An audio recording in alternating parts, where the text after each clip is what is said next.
All right, let's take another take, okay?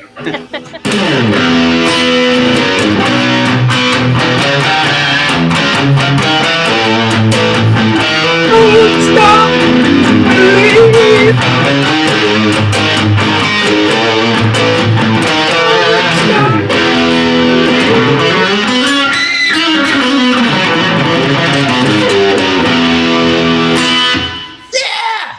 Woo! Boy. Don't stop believing. That's right. And so, We need to learn some rap. I can do that. Out of the cellar. Yes. Could you hear? Or Yeah. are you guys going to do a really bad job of acting like you'd actually hear and be supportive of my playing? We heard it this time. Of the We band. actually heard it. Really? Yeah, it came through. Okay. Awesome. So we're going to talk about architecture. We're going to get downright dirty and nerdy. That rhymes. See, rap. You wanted rap. I gave you rap. There you go. Downright dirty and nerdy. This is definitely not my topic, so I'll be doing a lot more listening You're going and to maybe laughing. You can't do that. You're going to be asking questions. That's just you. Okay, That's just you. we can do that. Yeah, but we have to pass the ball. We have to pass the mic now on to the guys who actually came up with this idea of talking about this super nerdy topic. So, David, Rick, the floor is yours. Do your thing. I don't like to talk, so. Go.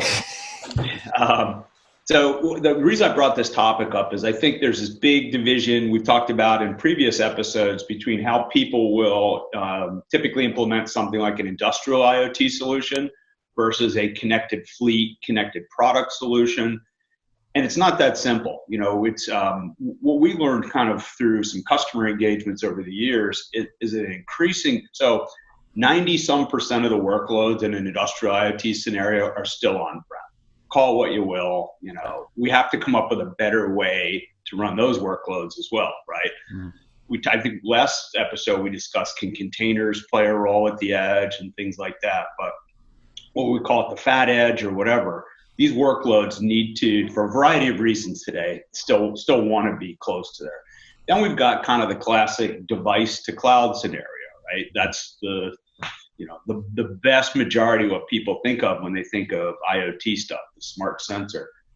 But an increasingly common one that I'm seeing, and it's a byproduct of two things, of companies that had embarked on an IoT journey perhaps 10 years ago or 5 years ago, brought a bunch of devices into some system and now are moving to some other IoT cloud or platform or commercial cloud provider, but still have 1 million devices or 10,000 devices connected to some other thing.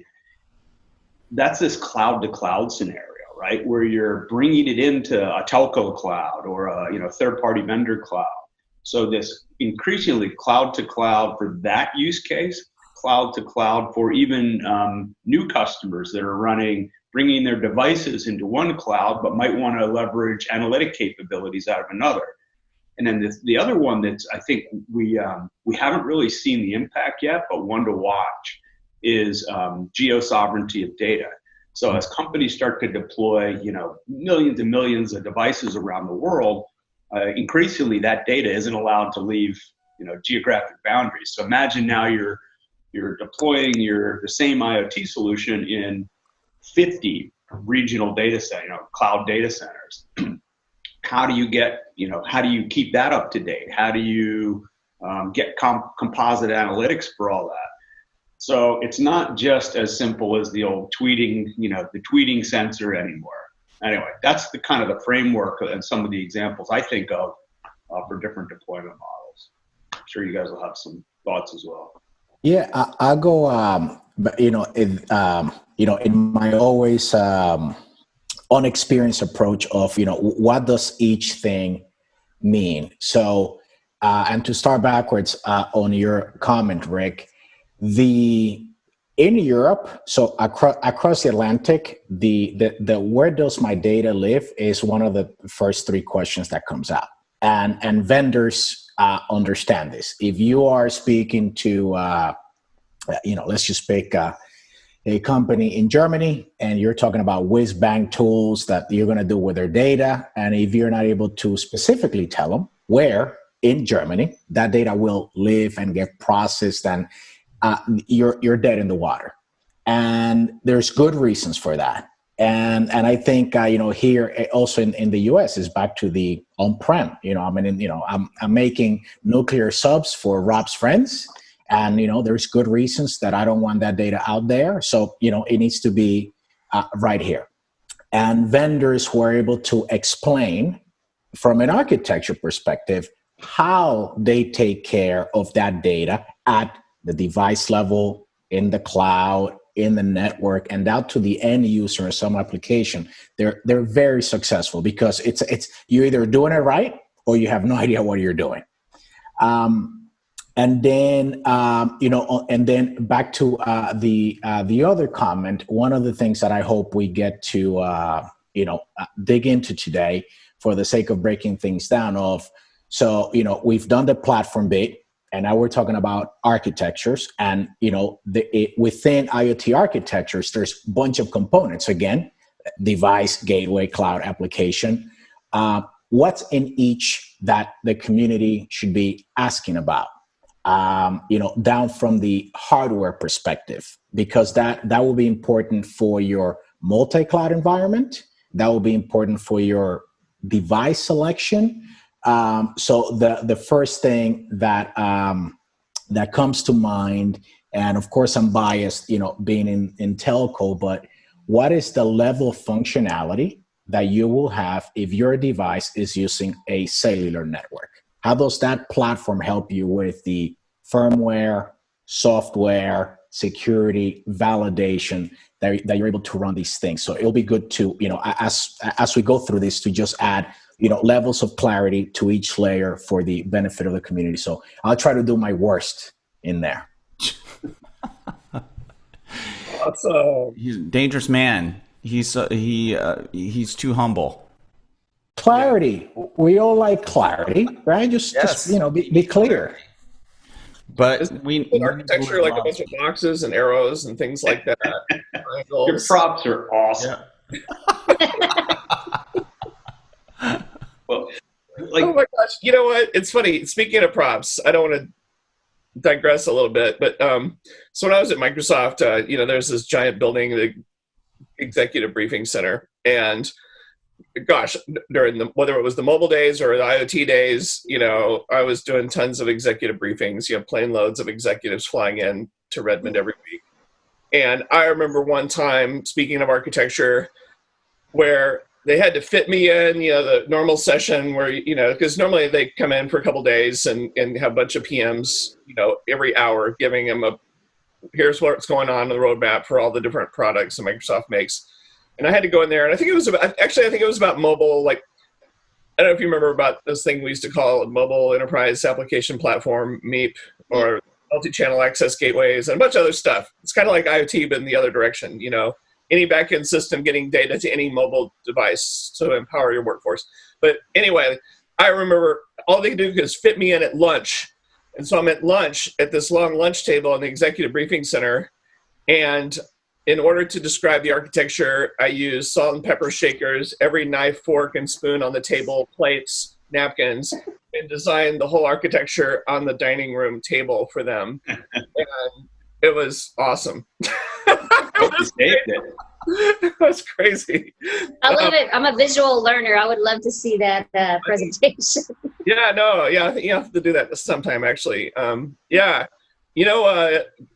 are right. This whole architecture, without trying to get into the weeds, with IoT, you're right. It's things, it's microcontrollers, it's software, and it's going to go somewhere. Is it going to go straight to a cloudish thing? If you're outside, out and about, moving around, maybe that probably makes most sense. You might use cellular or whatever, going directly. And then there's the gateway model where, I've got to go, I'm in a building or whatever, or I'm going to some aggregator close by. And so my dot arrow goes to this thing. It could be aggregating. It could end there if you answer the question there. Or it could relay on upstream, right, northbound, back to some other big thing, and a cloud thing. If I just like walk through the architecture, if I'm just thinking about, I was lucky enough to kind of get to co-author the Azure IoT reference architecture when we came out of, there was a product, believe it or not, there was actually a product before that at Microsoft called Intelligent System Service that was built in the embedded team. So when going into Azure, we had to recombobulate with that architecture. And so yeah, it was, device could go straight to the cloud. It could be device to gateway to cloud to IoT hub. You get the data coming in. What's the first thing you do in your architecture? You catch the data, but you don't just let it in, right? You got to authenticate it, And so if it's an X509 certificate or a token of some kind, API key, you've seen people do a million different ways to do authentication and then authorize it. And then typically in architecture, if you're building a highly scalable system, like especially if you're building one of these giant cloud systems or any of them, you need to build something that's going to handle thousands, or in the cloud case, millions of concurrent, messages per second coming in. And so message queues are your friends when building scalable systems. And so authenticate, drop the data into your queue, because you need to buffer up, because more data may be coming in than you can process, right? And your back-end stuff. So authenticate, catch, drop, then back-end process is going to pull that data out in an orderly fashion, or a bunch of, and gosh, don't get me involved in competing consumers. Anyway, so you're pulling stuff out, and then you're going to do something with it. And you might pull stuff out and hydrate it into a digital twin. Or you may follow, there's, what do we call it? There's hot path and cold path analytics. So it could go do the streaming path, right? So I'm streaming and, could look something like SQL, could be other code, whatever, but it's streaming. And so when you're doing a hot path streaming analytics, you're doing it in memory, in RAM. So it's not like I'm not doing an insert into a database and then doing a query. It's in motion. Data's in motion in memory, and I'm going to query or act on that data as it's flying by. It could be something stupid, simple, is temperature greater than 100. Also, with streaming, there's the notion of windows. And so you have to, windowing. And so I know this is so geeky, but it's important. So many people who implemented alerting systems based on thresholds thinking this is going to be great. And now they're just getting alerts like all the time. And, and they're like, oh, stop it, turn it off. And then they ignore it. That's like when you take your smoke detector because it's beeping and you just pull the battery out so it will quit bothering you. And then the house burns down, right? That's no bueno. So don't do that. Analogy. But anyway, so what you do is you do windowing functions in your streaming analytics that says, all right, don't just fire an alert every time the temperature goes over 100. Over the last 5 minutes, is the average over 100? If it is, or whatever, over an hour, whatever, you create a window function. So you have to have a lot of data in RAM to do that. And then you do alerts based on that, and all of a sudden it chills things out, right? So that's kind of your streaming stuff, and then it's going to, if it meets your criteria, what is this stuff? It's just pattern matching, right? And then you have some kind of alerting stuff. It could be a push notification, could be send data to somewhere, it could be a zillion things. But then you have cold path as part of your architecture. So that's your batch stuff. So this is stuff that's not necessarily in real time, but this is where you might want to do something like with machine learning potentially, where I'm gathering data over time. And so I might be doing some big data lake thing, Hadoop deal, and I might be doing MapReduce, looking on existing pile of data that I've got there. I might be doing ML stuff, and so maybe your PhD statistics people who are your data scientists, might be writing code in R or Python with the appropriate algorithms to look at that data. You're looking for a needle in a haystack, right? And you're seeing trend analysis and a whole bunch of other fun stuff. And so that's kind of more slow moving. But then it'll still come out with an outcome. It's like, ding, here's your answer. This is the needle that you were looking for in the haystack to do something. Oh, that industrial robot on this assembly line in your auto manufacturing, we discovered that it's going to fail next Thursday. So why don't we fix it before it fails? And then you do your alert, you pass it on into SAP, ServiceNow, whatever your system that's going to do a trouble ticket and have a repair person go fix your robot before it fails, which is, magical. Anyway, that's kind of an architecture. And yeah, as everyone's mentioned, it could be the whole thing could be on-prem, or it could be spitting out to the cloud. Just the right tool for the right job, right? It's interesting. I was going to say too, I think it's important to look on that back end that you were just explaining a few things, trend lines, some others that kind of come to mind are anomalies, being able to search for those things. And some of this kind of really ties back to some of the things that we do in research, looking at correlations, right? You might be combining multiple pieces of data to look at correlations or things that are happening in opposite directions, looking at thresholds, failure or potential failure, and then also looking at repair statistics and things like that. But there's a long list of all of these other data outputs that may cause an action, an alert, or notification, or some of it's automated and some of it needs to be sent to a manual, man-made, humans need to get involved and do some things. So I'm curious to see what especially you experts, what your feedback is. I think a lot of these are really common sense for all of us, especially when you think about business operations, but are there some new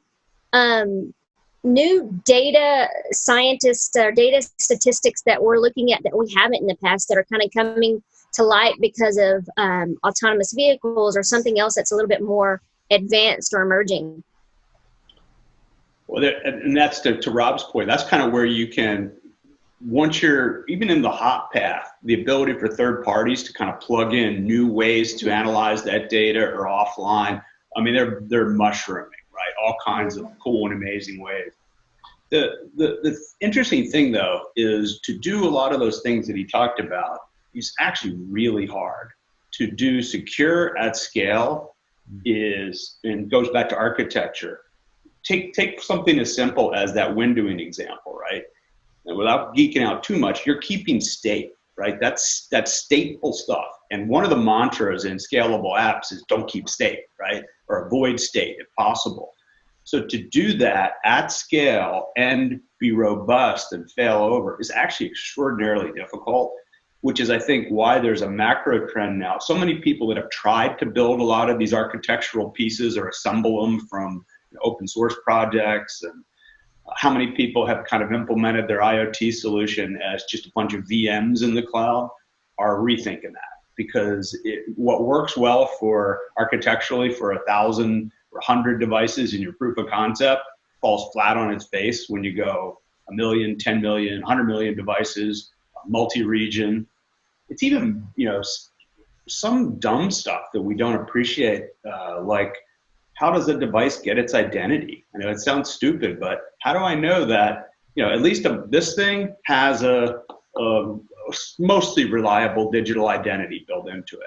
Most IoT devices don't. Like, how do we know what it is? How does it know where to phone home? Which Rob's pencil? Where does the pencil point? Right? Rick, what are some of the primary barriers? I mean, you're talking hundreds, and some of the use cases and proof of concepts are here. And then what is the biggest driver for them failing? Is it security? Is it identification? Is it the volume? Connectivity? What is it? Or is it a lot of different things depending on the application? Every single thing in life is controlled by the better, faster, cheaper paradox, right? Whether we like it or not. And so it's all this trade-off between scalability, reliability, costs. I mean, they all pull against each other. And I think businesses have a problem understanding which knobs to turn to kind of find where you want to be on that, that magic triangle. And it's very interesting. It's actually difficult. I've found, this maybe is an architecture thing, but a DevOps thing, how many companies don't do scale testing? They really don't. They just sort of like roll it out, right? They did some, you need to work on my laptop. Yeah, exactly. Or work with 10,000 simulated instances in the same room, right? Or on the same cloud. All of a sudden, the real devices. Have you heard actually interesting thing? Have you heard of the Christmas Day problem in IoT? It's kind of cool. But let's say you built like the coolest new smart toy and it's like the thing, right? Selling out.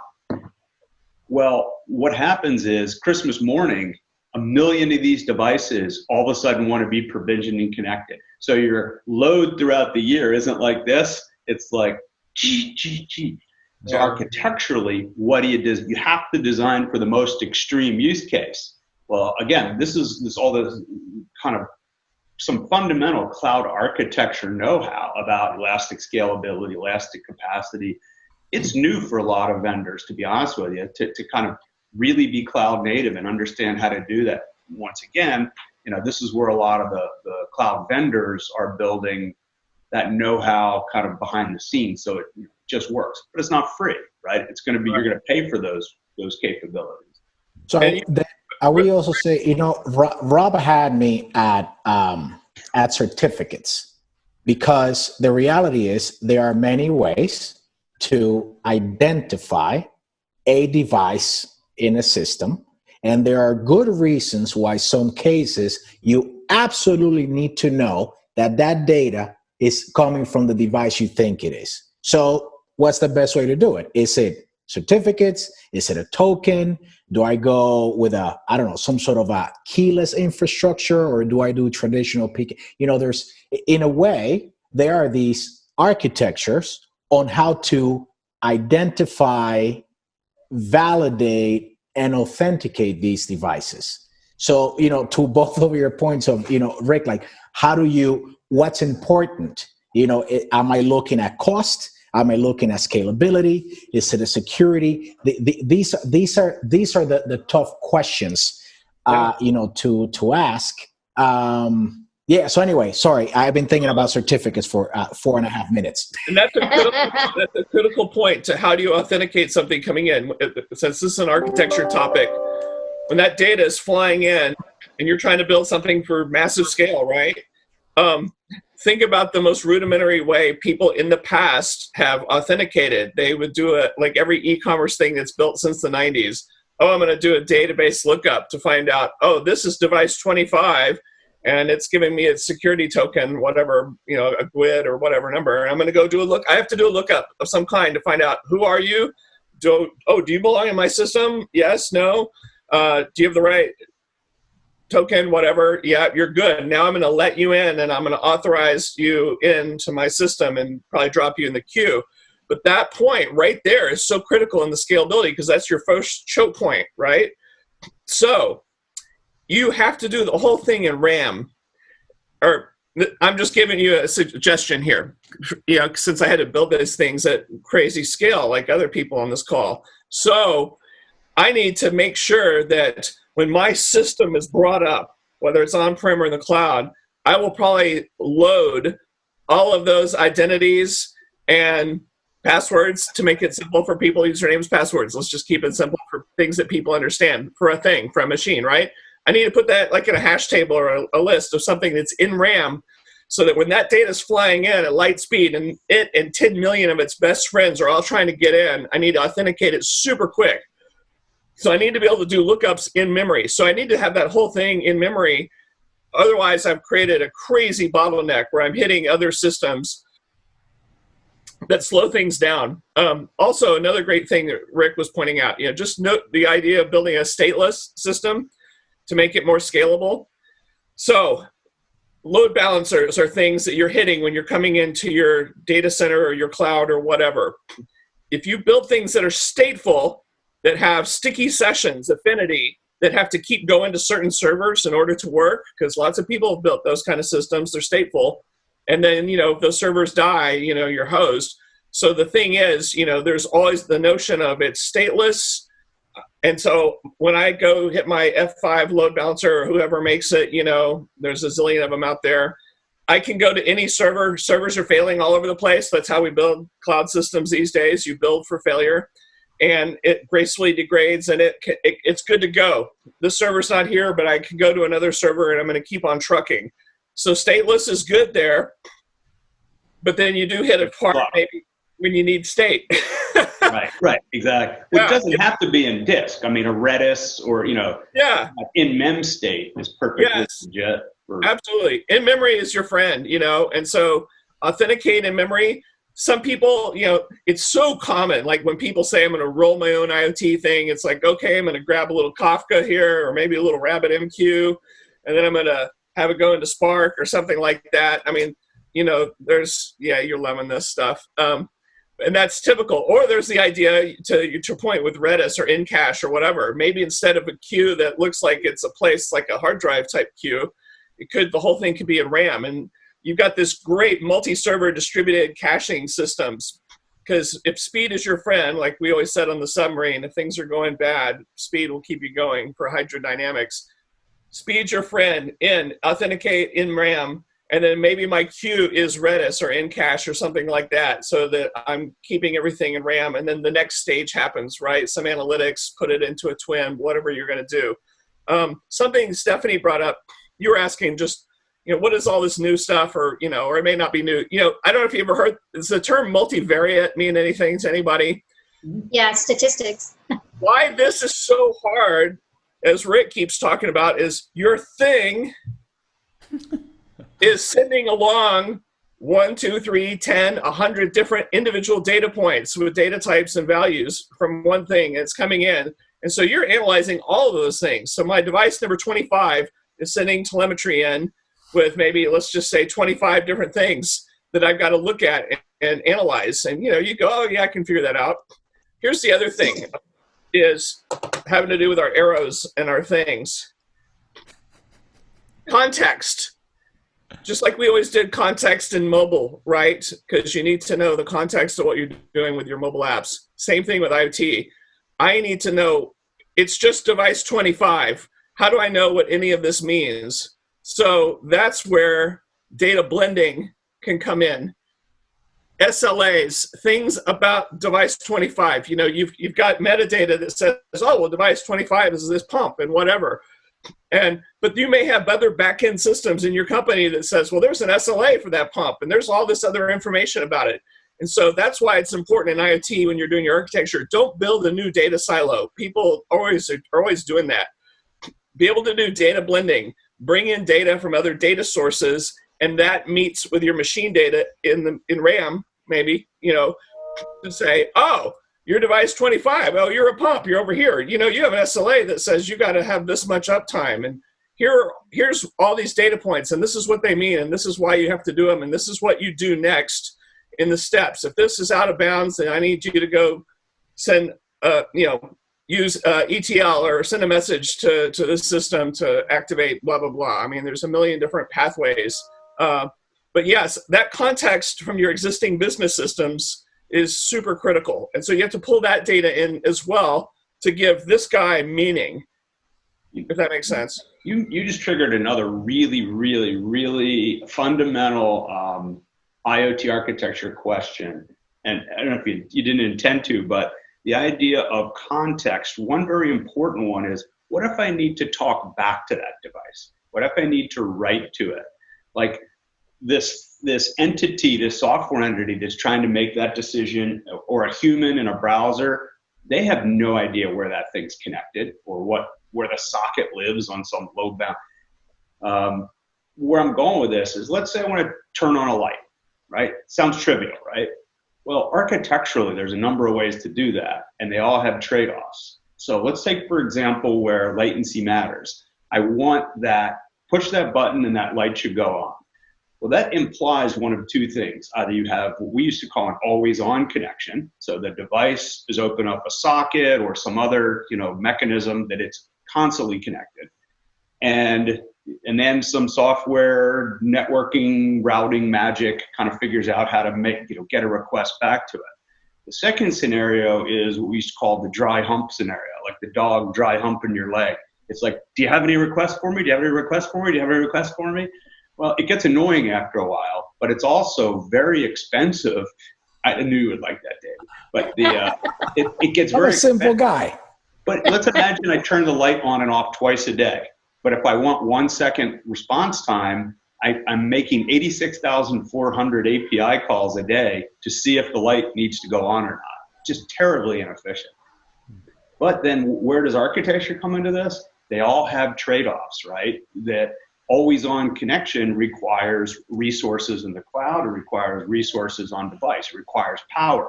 If you're cellular, if you're satellite, if you're Wi-Fi, that makes a huge difference. So it sounds like such a trivial and fundamental thing, but the moment you move beyond one-directional telemetry and kind of periodic polling, hey, do you have any firmware updates for me, to more an interactive, I need to be able to write and interact with that device in near real time. You bring architectural considerations just in the pieces and parts. You bring communication considerations. But interestingly, I used to argue that your security implications go up 100x or 1,000x, right? If you're turning on a pump, right, the implications of that could be massive, right? So anyway, it just triggered that thought being super important. Well, and I'll add to, when Rob said context, so architecturally, what are the components that can add context to the question? And here, I know Mark would have an answer on the LoRaWAN side of the house. I know Luke would have another comment on the satellite. And then even from a cellular perspective, can context be so where is my light?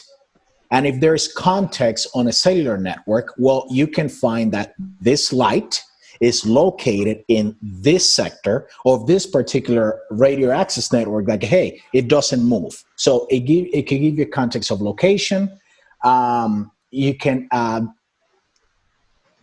part of it should also be, identity, firmware, and then depending on the architecture, may I send a firmware update because something has changed? So there is, all of these questions of how does the communications architecture help you if and when you need context? Because again, always on, that's one decision, but dry humping, which I think is a great analogy, is another one. So there's quite a bit in there that could be added.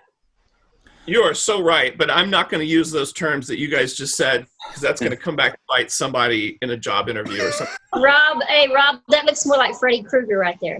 It is. So pretty scary stuff. So, this is great architecture discussion because so far, up until Rick talked about something new, we've been talking about this idea of this one direction flow of data, telemetry from your thing into your server. Let's just keep it simple. But then the other important aspect of IoT is command and control. And so I need to send a command, as it's called, back down to that machine to tell it to do something.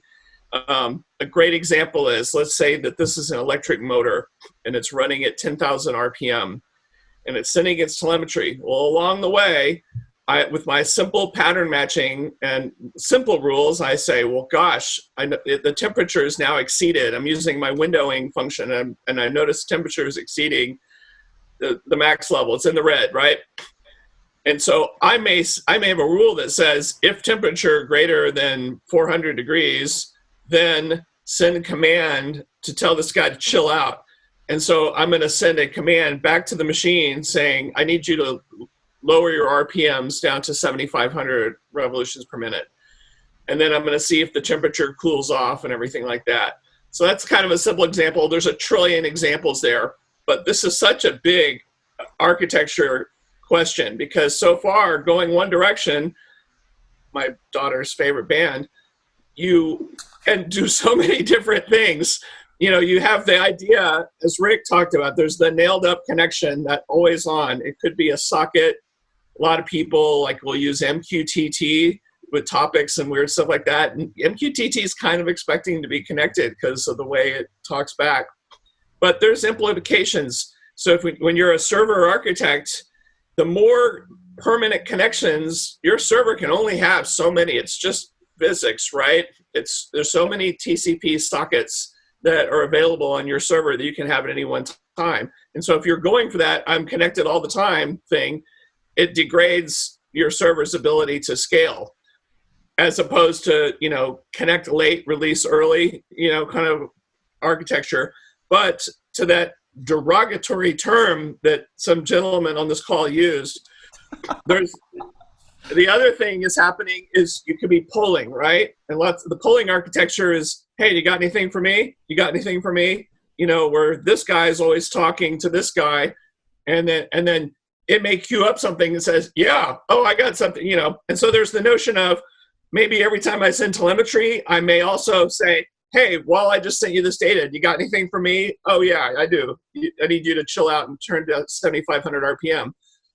There's also the notion of that out of band. I'm polling 10 million times a day to turn on the light switch, which does seem kind of ridiculous, you know. So, you know, it just depends on the scenario. So it seems like bad trade-offs, doesn't it? I'm polling a zillion times, or I'm nailed up and degrading scalability. So those are all things to think about in your system.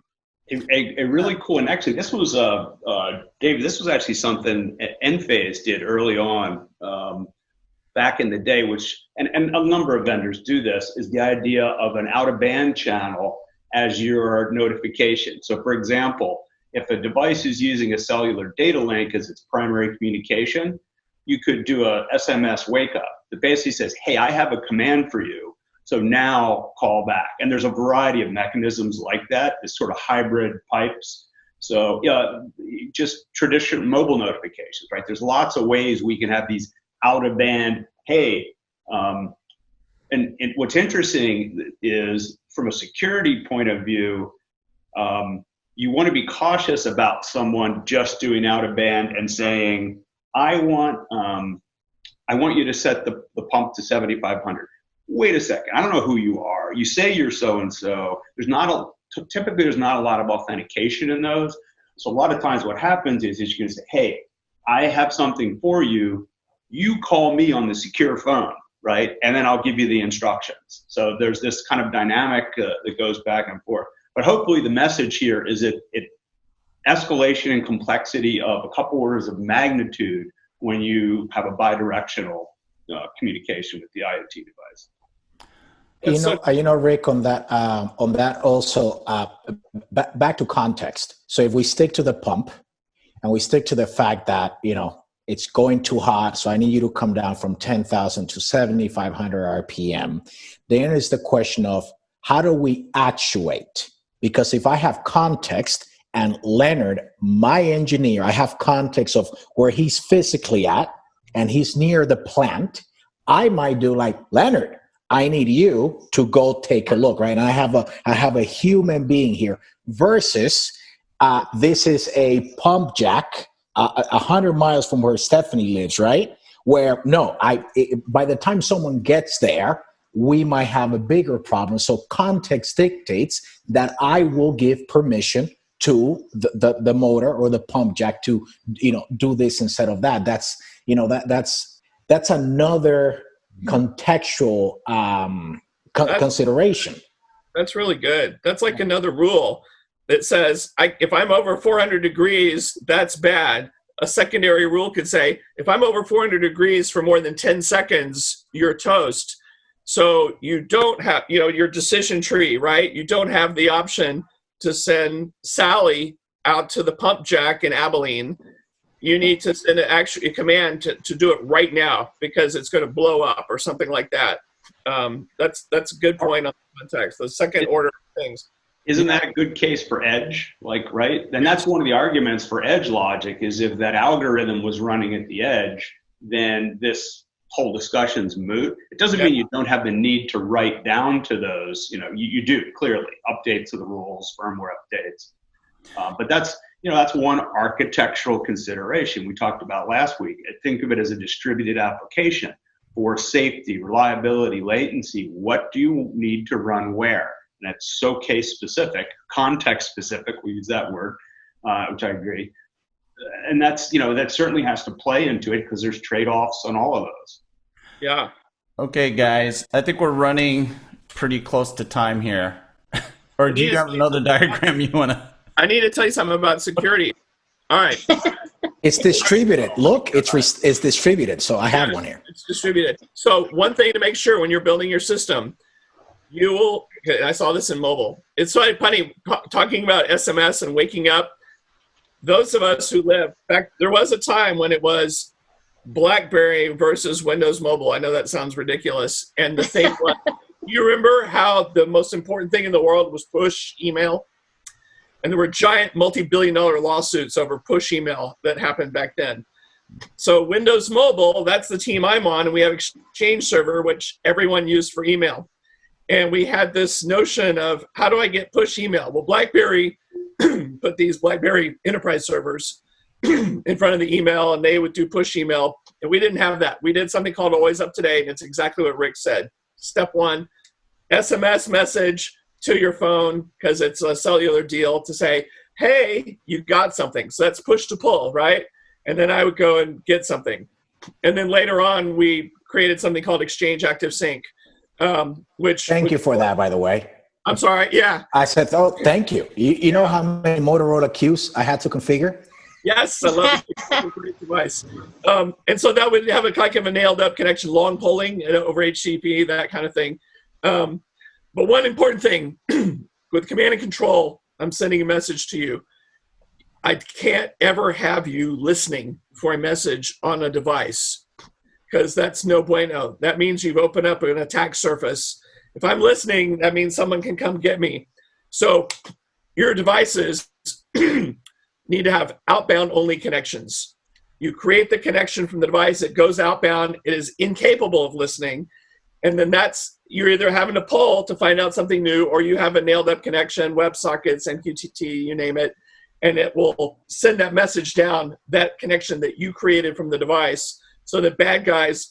I remember people in the mobile days, because I was in mobile device management, that were silly enough to build basically a web server running on their phone to listen to commands to update your smartphone with device management. And then then they needed a firewall on your phone and all kinds of ridiculous stuff. So don't do that. This is your Uncle Rob speaking. Don't listen on your devices. One thing related to that too, about that supports the ability now for IoT devices to be behind a firewall, right? You don't need NAT stuff and all, so they don't need a public IP. If you recall, there was this big architectural question. All IoT devices need an IP address. We need IPv6 tomorrow. Negative, right? It's just for a lot of reasons we didn't really. There's good reasons to implement IPv6. That wasn't one of them. Right. One other thing before we wrap up, Leonard, is I'm going to tie in with some of the edge stuff that we talked about last week about architecturally customers and vendors who aren't. We talked about how edge is an important way to deliver, updated software modules and even application software and containers. Think of it in these growing cloud-to-cloud scenarios, or the scenario where you've got multiple geographical data centers all running the same app, or the scenario where I have a dev, test, and production environment.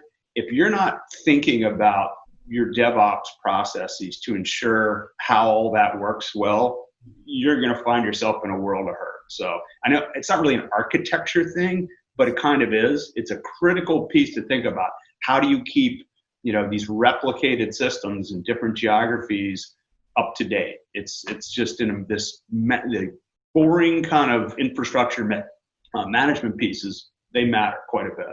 Yeah. Well, it's sort of like an operational thing if you think about it, right? So, yeah. Wow, that was awesome. So I'll say one thing. Maybe next time we can riff off of what Rob talked about in command and control.